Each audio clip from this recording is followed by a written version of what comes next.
Hello on this lovely crisp Monday morning.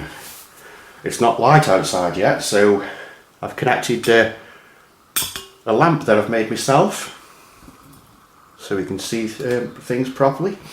And this video is all about this Behringer DR400 delay and reverb pedal.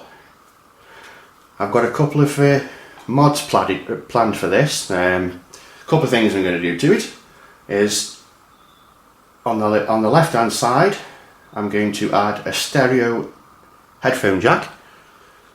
Instead of using these two sockets here going into the mixer, when I'm practicing then I can plug my headphones in.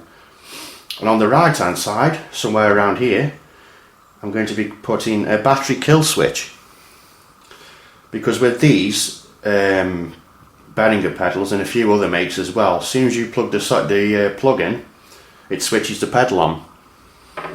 Now, yes, you can switch the pedal off by taking the socket out, the plug out rather, but I'd rather leave it all connected instead of keep disconnecting cables all the time and putting wire to the socket, if you know what I mean.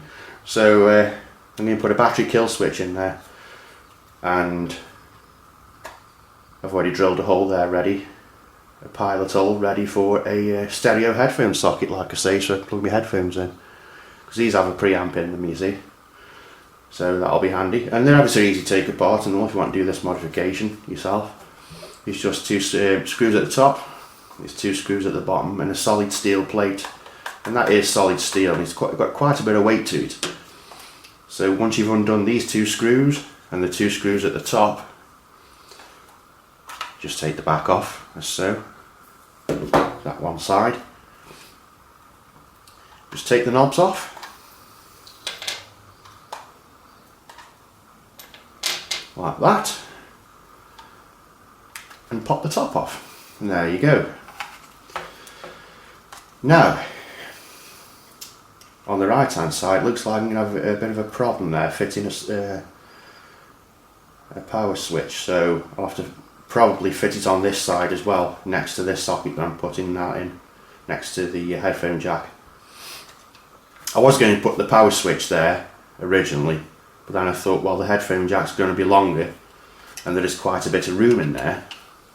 I've got a good, what, 2 inches of space there, go right the way along with my wiring.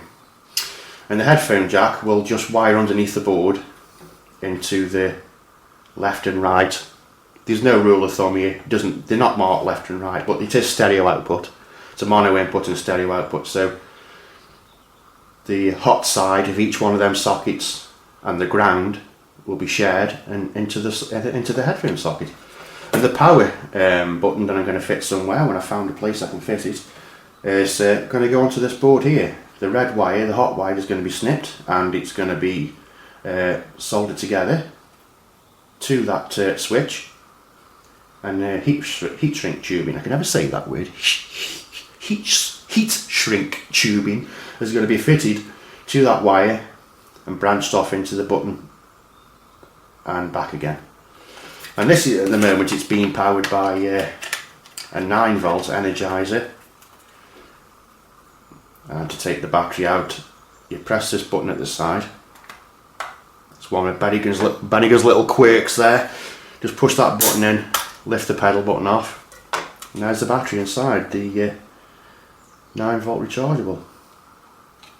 Okay, so just take this out for a second so you can see in a bit more detail what's going on. You can see that okay. We've got quite a bit of space here to work with, but I'm just wondering if I can fit the one socket next to the other one, or I might have to put one at the bottom actually, I don't know yet. But that one's definitely got that side's definitely got enough space for a socket there. So I'll have to find another part of this housing that I can fit the other one. But I will get them in there, so that's no problem. I'll do it some way or the other. But the power micro switch, it's a very, very small switch. It's only about, what, 15 mil in length, so I shouldn't have too many problems finding somewhere to put it. The parts, well, one of the parts, the power button should be here today from eBay, because they ordered it a few days ago, so that should be here today. So this is like part one of the two-part video of me fitting this, and I hope you get inspired to do a mod like this yourself, and not having then to rely on a mixer to practice your keyboard skills, you know. Just plug your headphones in, you're away. Actually quite a good pedal for the money. I had this one brought for me at Christmas by my stepson, so it's all good. Right, so thanks very much for watching, and as soon as I've done this mod, I'll upload the second video, and the second one will be quite a bit longer. I'll actually show you the soldering process as well, because I've got a gas soldering iron, I haven't got an electric one, there'll be no wires we mess about with. So I can do it in the living room really, there won't be any mess on this cutting mat. So thanks very much again for watching, and I'll see you soon. Ta for now.